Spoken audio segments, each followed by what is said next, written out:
ખેડા જિલ્લા પોલીસ અને જિલ્લા કલેક્ટરની સરાહનીય કામગીરી। પત્રકાર પર જીવલેણ હુમલો કરનાર ખનીજ માફિયાઓને પાસા હેઠળ કરાયા જેલ હવાલે। આરોપીઓ વિક્રમ હામા ભરવાડ અને સંજય હામા ભરવાડને ભાવનગર તેમજ રાજકોટ જેલમાં ધકેલાયા। 18 માર્ચ 2024ના રોજ પીપલક રોડ યોગી ફાર્મ પાસે સંદેશના પત્રકાર કરુણેશ પંચમવેદી પર કર્યો હતો જીવલેણ હુમલો। નવેમ્બર 2023માં પીપલગના એક ડોક્ટર પર પણ કર્યો હતો જીવલેણ હુમલો। 2019માં મારામારી અને હુમલા મામલે ચકલાસી પોલીસ સ્ટેશન ખાતે નોંધાઈ હતી આરોપીઓ વિરુદ્ધ અરજી।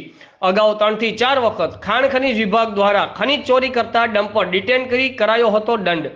ગુનાહિત માનસિકતા અને ખનીજ ચોરી જેવી પ્રવૃત્તિઓને ધ્યાનમાં રાખી લુખ્ખા તત્વોને પાસા હેઠળ કર્યા જેલ હવાલે। ખેડા એલસીબી દ્વારા તૈયાર કરેલ પાસાની દરખાસ્ત ખેડા જિલ્લા કલેક્ટર અમિત પ્રકાશ યાદવે મંજૂર કરતા પોલીસે કરી કાર્યવાહી। પાસાનો હુકમ મળતા જ પોલીસે મોડી રાત્રે એકાએક આરોપીઓને દબોચી લઈ ભાવનગર તેમજ રાજકોટ જેલ હવાલે કર્યા। જિલ્લા કલેક્ટર તેમજ પોલીસ દ્વારા કડક હાથે કામગીરી કરતા લુખ્ખા અને અસામાજિક તત્વોમાં ફફડાટ। બ્યુરો ચીફ અમિત પારેખ, આઝાદ મીડિયા લાઈવ, ખેડા।